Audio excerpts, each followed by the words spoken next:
All right, we just hit it hard on section 3.2. We were talking about naming binary molecular compounds. Now we're moving on to ionic compounds. So with ionic compounds, we got a couple of different rules. We got to worry about charges with these, and we're going to take care of that though.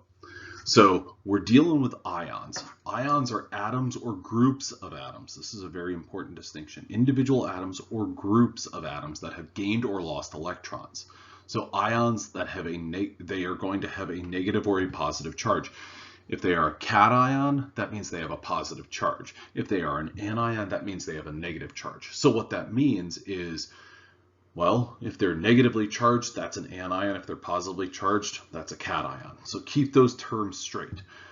Now, single atoms that gain or lose electrons form monatomic ions. And this is something that's going to happen quite often. Okay, a binary ionic compound consists of metal atoms combined with non-metal atoms. We already gave that definition for ionic compounds, but metal ions are going to transfer electrons to their non-metal kind of partner or their counterpart. Metal atoms tend to form cations, and non-metal atoms tend to form anions. So you can kind of look at that as the stuff on the left-hand side of the periodic table, your metals, they're generally going to be or form positively charged ions.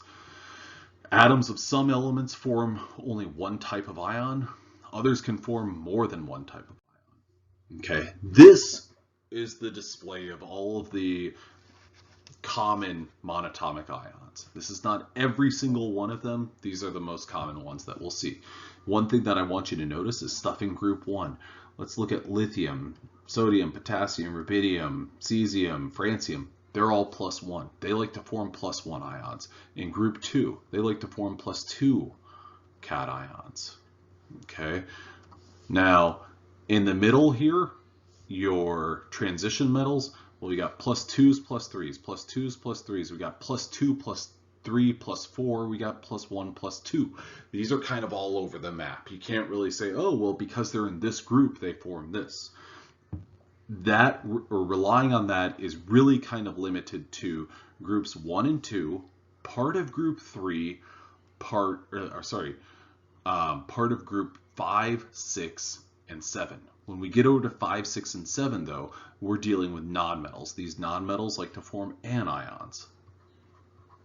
As we said on the previous slide, a nonmetal likes to form an anion, a negatively charged ion. Okay, these are going to be something that you are expected to be familiar with when you look at the periodic table. So think group 1, group 2, those form +1, +2. Group 7, 6, and 5 form -1, -2, -3 respectively. Anything else, you're probably going to be told what it is. Okay, chemical formulas of binary ionic compounds. Compounds are always going to be electrically neutral overall, so that means no charge. So a total positive charge, or whatever total positive charge they have, is going to be equaled with the total negative charge. So if you're bringing in a cation that's +3, you got to counterbalance that with either an anion that's -3 or 3 anions that are -1 each, collectively being -3. So we see that with this Al3+ and 3 Cl-.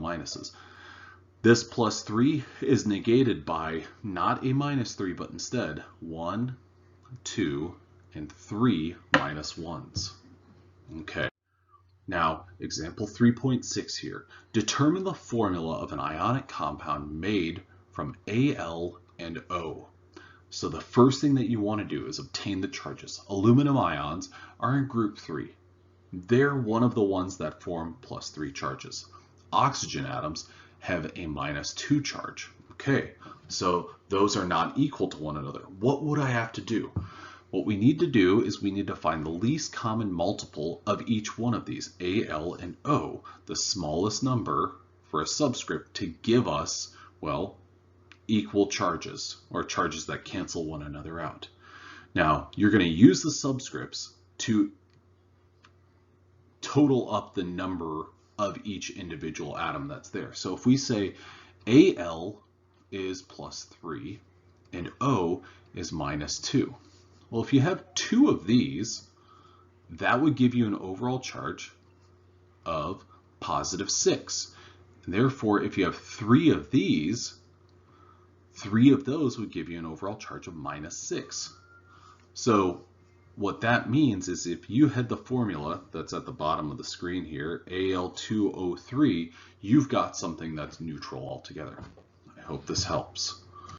Okay, examples 3.6 and 3.7. Now, I'm going to go ahead and let you pause if you'd like to. Go. So we've got Al and O. We already looked at that. Al, that was 2O3. Now Na and Br. I'll tell you this. Na is in G1, group 1, and Br is in G7. So that means G1, that's going to be a +1, and G7 is going to be -1. So Na, Br, those will form something that's electrically neutral. Ba and F. Okay, so Ba happens to be in group 2. So G2, and F is in G7. So this is -1, and Ba is going to be +2.